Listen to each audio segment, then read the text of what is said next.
ಯಾವುದೇ ಕಾರಣಕ್ಕೂ ವಿದ್ಯುತ್ ಖಾಸಗೀಕರಣ ಮಾಡಬಾರದು.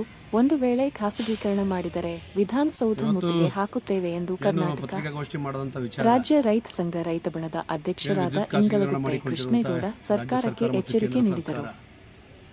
ಏನು ರೈತರ ಮೇಲೆ ಮರಣಶಾಸನ ಬರೆಯೋಕ್ಕೆ ಹೊರಟಿದೆ, ಅದು ಯಾವುದೇ ಕಾರಣಕ್ಕೂ ಆ ಒಂದು ದುಷ್ಟ ನಿರ್ಧಾರವನ್ನು ತಗೋಬಾರ್ದು.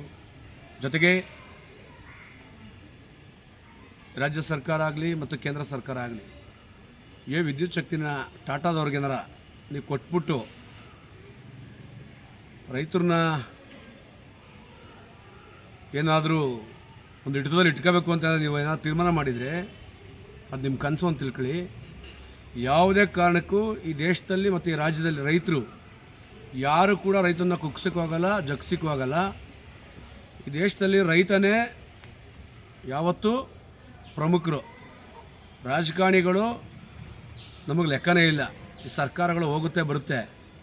ಆದರೆ ನೀವು ಸ್ವಾತಂತ್ರ್ಯ ಪೂರ್ವಕವಾಗಿಂದನೂ ರೈತರು ತುಂಬ ಚೆನ್ನಾಗಿ ನಡ್ಕೊಬತ್ತಾ ಇರ್ತಾವೆಲ್ಲ ನೋಡ್ತಾ ಇದ್ದೀರಿ. ಕರೆಂಟ್ ಬಿಲ್ನೆಲ್ಲ ಕಟ್ತಾವ್ರೆ, ಏನೇನು ನೀವು ಮಾಡ್ದಂಗೆಲ್ಲ ನಾವು ದುಡ್ದು ಬಡ್ಡಿ ಸಾಲ ತಂದು ಕಟ್ತಾ ಇರ್ತಾವೆಲ್ಲ ನೋಡ್ತಾ ಇದ್ದೀವಿ. ಅದರಲ್ಲಿ ನೀವು ಕಿಕ್ ಬ್ಯಾಕ್ ತಗೊಂಡು ಈ ರಾಜ್ಯ ಸರ್ಕಾರ ಮತ್ತು ಕೇಂದ್ರ ಸರ್ಕಾರ KEB ನಾವು ಒತ್ತೆ ಹಿಡಿಕ್ಕೆ ಹೋಗಿದ್ದೀರಲ್ಲ, ನಿಮ್ಗೆ ಇನ್ನೂ ಎಷ್ಟು ದರಿದ್ರ ಬಂದಿರಬೇಕು. ಇನ್ನು ಏನೇನು ಅಡ ಇಡ್ತೀರಾ?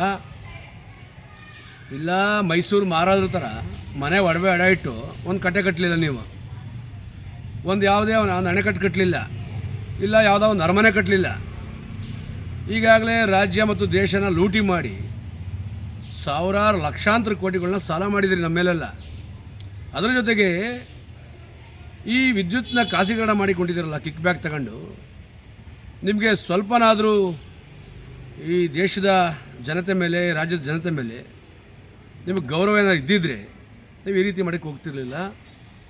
ದಯಮಾಡಿ ಯಾವುದೇ ಸರ್ಕಾರಗಳಿರಲಿ, ಯಾವುದೇ ಪಕ್ಷದ ಸರ್ಕಾರಗಳಿರಲಿ, ಕೂಡಲೇ ವಿದ್ಯುತ್ ಖಾಸಗೀಕರಣ ಬಿಟ್ಟು ಏನು ವಿದ್ಯುತ್ತು ಹಿಂದೆಯಿಂದ ಯಾವ ಥರ ಇತ್ತು ಆ ರೀತಿಯಾಗಿ ಸರಬರಾಜು ಮಾಡಿ ರೈತರನ್ನ ಕೈ ಹಿಡ್ದು ಎತ್ತತ್ತು ಕಲ್ತ್ಕೊಳ್ಳಿ. ಅದು ಬಿಟ್ಟು ನೀವು ರೈತರನ್ನ ಮಟ್ಟ ಹಾಕ್ತೀವಿ ಖಾಸಗೀಕರಣ ಕೊಟ್ಟು ಅಂತ ನೀವೇನಾರು ಅಂದ್ಕೊಂಡಿದ್ರೆ ಅದು ನಿಮ್ಮ ಕನಸು ಅಂತ ಹೇಳಕ್ಕೆ ಇಷ್ಟಪಡ್ತೀನಿ. ರೈತ ಮಿತ್ರರೇ ಹಾಗೂ ಮಾಧ್ಯಮ ಸ್ನೇಹಿತರೆ, ನಾನು ಸರ್ಕಾರಕ್ಕೆ ಒಂದು ಕೇಳೋಕ್ಕೆ ಇಷ್ಟಪಡ್ತೀನಿ. ನಾವೇನಾದ್ರು ಸರ್ಕಾರಕ್ಕೆ ನಮ್ಗೆ ತೊಂದರೆ ಆಗಿದೆ ಇರೋ ಇದರಿಂದ ನೀವು ಖಾಸಗೀಕರಣ ಮಾಡಿ ಹೊಂಟಿದ್ದೀವ, ನಮ್ಮ ಮಾತನ್ನ ಯಾಕೆ ಕೇಳಿದ್ರೆ ಇವರು ಹೋಗ್ತಾ ಇದ್ದಾರೆ. ನನಗೆ ಹೊಟ್ಟೆ ನೋವನ್ನು ಡಾಕ್ಟರ್ ಹತ್ರ ಹೋಗ್ಬೇಕು, ನನಗೆ ಹೊಟ್ಟೆ ನೋವೆಲ್ಲ ನೀನು ಹೊಟ್ಟೆ ನೋವು ಐತೆ ಆಯ್ತಾ ಬಾ ಅದು ಕರ್ಕೊಂಡೋಗಿ ಆಪ್ರೇಷನ್ ಮಾಡ್ತೀನಿ ಅನ್ನೋ ಮಟ್ಟಕ್ಕೆ ಆಯ್ತು. ಹಿಡ್ದು ಬಲವಂತವಾಗಿ ಎತ್ಕೊಂಡು ಆಪ್ರೇಷನ್ ಮಾಡೋ ಮಟ್ಟಕ್ಕೆ ಆಯಿತು. ಮಾಡಲಿ, ಒಂದು ಕೆಲಸ ಮಾಡಲಿ, ಟಾಟಾ ಕಂಪ್ನಿ ಕೊಡ್ತಾರಲ್ವ, ಸರ್ಕಾರಕ್ಕೆ ಒಬ್ಬ CEOನ ಟಾಟಾ ಕಂಪ್ನಿ ನೇಮಕ ಮಾಡ್ಕೊಳ್ಳಿ, ಅವ್ನ ಕೈಗಡೆ ಕೆಲಸ ಮಾಡಲಿ. ಕರ್ನಾಟಕಕ್ಕೆ ಭಾರತ ದೇಶಕ್ಕೆ ನಂಬರ್ 1 ಮೈಸೂರು ಕರ್ನಾಟಕ ಜಿಲ್ಲೆ ಇಲ್ಲ ಕರ್ನಾಟಕ ಆಗುತ್ತೆ. ಅವ್ರಿಗೆ ಕೆಲಸ ಮಾಡಿ ರೆಡಿ ಇದ್ದಾರಾ? ಈಗ ಎಷ್ಟು ಜನ 100 ಜನ ನನ್ನ ಮಿನಿಸ್ಟರ್ ಬೇಕು ಅಂತ ಕೇಳ್ತಾರೋ, ಯಾರು ಮುಂದೆ ಬರಲಾಗ. ಯಾಕೆಂದರೆ ಆ CEO ಬರೋನು ಇವನ್ನ ಮಟ್ಟ ಹಾಕ್ಬಿಟ್ಟೆ ಅವನು ರಾಜ್ಯ ಆಳೋದು. ಒಂದು ಇಲಾಖೆ ಕೊಳ್ಳಿ, ಕಂದಾಯ ಇಲಾಖೆ ನೋಡೋಣ, ಅವರು ಎಷ್ಟು ಭ್ರಷ್ಟಾಚಾರ ನಡೀತಲ್ಲ ಕಂದಾಯ ಇಲಾಖೆಯಲ್ಲಿ. ನಮ್ಮನ್ನ ವೈಯಕ್ತಿಕ ಬೇಕಾದ್ರೆ ಒಂದು ಅರ್ಜಿ ಕೊಟ್ಟು 6 ವರ್ಷ ಆಗುತ್ತೆ. 6 ವರ್ಷ ಬೇಕಾದ ಡೆಲಿವರಿ ಮಾಡೋಕ್ಕೆ ಇವರು. ನಾವೇ ರೈತರೇನೋ ಪಬ್ಲಿಕ್ ಕಾರುವೆ ಇದು ಖಾಸಗೀಕರಣ ಮಾಡಿ ಅಂತ ಹೊರಟಿದ್ದೀವ. ನೀವ್ಯಾಕೆ ನಮ್ಮ ಮೇಲೆ ದಬ್ಬಳಿಕೆ ಮಾಡ್ತಿದ್ದೀರಿ? ನಿಮ್ಮ ದಬ್ಬಳಿಕೆ ಎಲ್ಲಿಗಂಟು ಸಹಿಸ್ಕೋಬೇಕು ರೈತರು? ಇದು ಪೆನ್ನು ಅಂಗಡಿ ತಗೋತೀನಿ, ಬೆಲೆ ಕಟ್ಟೋದು ನಾನಲ್ಲ, ಇದಕ್ಕೆ ಅಂಗಡಿ ಅವನು ಕೊಟ್ಟ ಬೆಲೆಗೆ ನಾನು ಇಷ್ಟ ತಗೋದು ಕಷ್ಟ ಆದಿಲ್ಲ. ನನ್ನ ಜಮೀನು, ನಾನು ಬೆಲೆ ಕಟ್ತೀನಿ, ನೀವ್ಯಾರು ಕಟ್ಟೋಕ್ಕೆ? ನಿಮ್ಗೇನಾಯ್ತಕ್ಕು ಬೆಲೆ ಕಟ್ಟೋಕ್ಕೆ? ಇದು ದೌರ್ಜನ್ಯ ದಬ್ಬಳಿಕೆ ಅಲ್ವಾ ನಿಮ್ಮದು? ಎಷ್ಟು ದಿನ ನಡೀತದೆ? ಬೇರೆ ಇದನ್ನೇ ಯಾಕೆ ಬೇರೆ ಡಿಪಾರ್ಟ್ಮೆಂಟೆಲ್ಲ ಕೊಡ್ತಾಯಿಲ್ಲ? ಎಲ್ಲೆಲ್ಲಿ ನಡೀತಾ ಇದೆ, ಎಲ್ಲೆಲ್ಲಿ ಬರ್ತಾಯಿದೆ, ಅಲ್ಲಿ ಎಲ್ಲಿ ಬರೀಕಿಲ್ವೋ ಅಲ್ಲಿ ಕಿಕ್ ಬ್ಯಾಕ್ಗೋಸ್ಕರ ನೀವು ಇದನ್ನು ಮಾಡ್ತಾ ಇರೋದು. ರೈತರು KEBನೂ ಒಂದು ಗಾಡಿಗೆ ಜೋಡತನ ಇದ್ದಂಗೆ ಇಬ್ಬರು ಜೊತೆ ಹೋಗ್ಬೇಕು. ಅವ್ರನ್ನ ತಂದು ಕೂರಿಸ್ಬಿಟ್ರೆ ಎಮ್ಮೆ ನೀರು ಹೇಳಿತು ಅನ್ನೋ ಗಾದೆ ಬರ್ತದದು. ರೈತರಿಗೆ ಇಲ್ಲಿ ಸಾರ್ವಜನಿಕರಿಗೂ ಕಷ್ಟ ಆಗುತ್ತೆ. ಇದು ಈ ಮುಖಾಂತರ ಸಾರ್ವಜನಿಕರು ಕೂಡ ಎಚ್ಚರಿಸಬೇಕು. ಇವತ್ತು ಅವ್ರ ಹೊಟ್ಟೆ ಮೇಲೆ ಹೊಡಿತಿದ್ದಾರೆ, ನಮಗೇನು ತೊಂದರೆ ಇಲ್ಲ, ನೀವು ಪಕ್ಕದ ಮೇಲೆ ನಮ್ಮನೆ ಬಿಂಗಿ ಬಿದ್ದು ನಿಮ್ಮನೆಗೂ ಬಂದೇ ಬರ್ತದೆ ನಾಳಿಕೆ. ಅದನ್ನು ಎಚ್ಚರಿಸ್ಕೊಳ್ಳಿ ಸಾರ್ವಜನಿಕರೇ, ಈ ಮುಖಾಂತರ ಕೇಳ್ಕೊತಾ ಇದ್ದೀನಿ. ವಿದ್ಯುತ್ತನ್ನು ಖಾಸಗೀಕರಣ ಮಾಡೋಕ್ಕೆ ಹೊರಟಿರುವಂಥ ಸರ್ಕಾರಕ್ಕೆ ಒಂದು ಧಿಕ್ಕಾರವನ್ನು ಸೂಚಿಸೋಣ ಅಂಥೇಳಿ ನಾವು ಇವತ್ತಿನ ದಿನ ಇಲ್ಲಿ ಬಂದಿದ್ವಿ. ಸಾವಿರಾರು ಜನ ರೈತರು ನಮ್ಮ ಹಿಂದೆ ಬರಬೇಕು ಅಂತಿದ್ರು.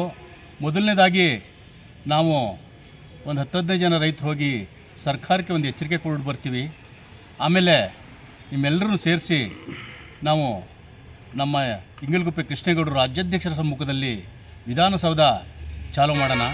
ಮೈಸೂರಿನಿಂದ ನೇರವಾಗಿ ವಿಧಾನಸೌಧದವರೆಗೂ ಪಾದಯಾತ್ರೆ ಮಾಡಿ ನಮ್ಮ ರೈತರ ಕಷ್ಟವನ್ನು ಅವ್ರಿಗೆ ತಿಳಿ ಹೇಳಬೇಕು ಅಂಥೇಳಿ ಇವತ್ತಿನ ದಿನ ಸಿಂಪಲಾಗಿ ನಾವು ಒಂದು ಮೀಟಿಂಗ್ನ ಕರೆದಿದ್ವಿ. ಅದರಿಂದ ಇವತ್ತು ನಮ್ಮ ರೈತರ ಸ್ವಾಮಿ ನಿಮಗೆ ಸಿಕ್ಕಿರೋದು, ಇವತ್ತು ಹೊಗೆ ಸೊಪ್ಪಿನ ಬೆಲೆನ ಕುಂಠಿತಗೊಳಿಸಿದ್ರಿ ನೀವು ಈ ವರ್ಷ. ಅದನ್ನು ಯಾವುದೇ ಒಂದು ರಾಜಕಾರಣಿ ಬಂದು ಅದ್ರ ಬಗ್ಗೆ ಚಕಾರ ಎತ್ತಲಿಲ್ಲ. ಜೊತೆಗೆ ಇವತ್ತು ಜೋಳ ಹಾಕಿದ್ದಾನೆ ರೈತ. ಇವತ್ತು ಒಂದು ವಿಷಕಾರಿ ಒಂದು ಕ್ರಿಮಿ ಬಂದು ಅದನ್ನು ಸರ್ವನಾಶ ಮಾಡ್ತಾಯಿದೆ. ಕೃಷಿ ಇಲಾಖೆಯವ್ರಿಗೆ ಕಂಪ್ಲೇಂಟ್ ಮಾಡಿದ್ರೆ ಇನ್ನು ಮುಂದೆ ಜೋಳ ಬೆಳಿಬೇಡಿ ಅಂತೀರಿ, ಹೊಗೆ ಸೊಪ್ಪು ಬೆಳಿಬೇಡಿ ಅಂತೀರಿ. ಇನ್ನೇನು ಮಣ್ಣು ತಿನ್ನೋದು ಸ್ವಾಮಿ ನಾವು. ಇವತ್ತು ಅದ್ರ ಜೊತೆಗೆ ಏನೋ ಒಂದು 1.5 ಲಕ್ಷ 2 ಲಕ್ಷ ಖರ್ಚು ಮಾಡಿ ಒಂದು ಬೋರ್ವೆಲ್ ಹಾಕ್ಕೊಂಡು ತರಕಾರಿ ಬೆಳೆಯೋಣಂತ ನಾವು ತೀರ್ಮಾನ ಮಾಡಿದರೆ ನೀವು ಅದನ್ನು ಖಾಸಗೀಕರಣ ಮಾಡೋಕ್ಕೆ ಹೊರಟಿದ್ರಿ.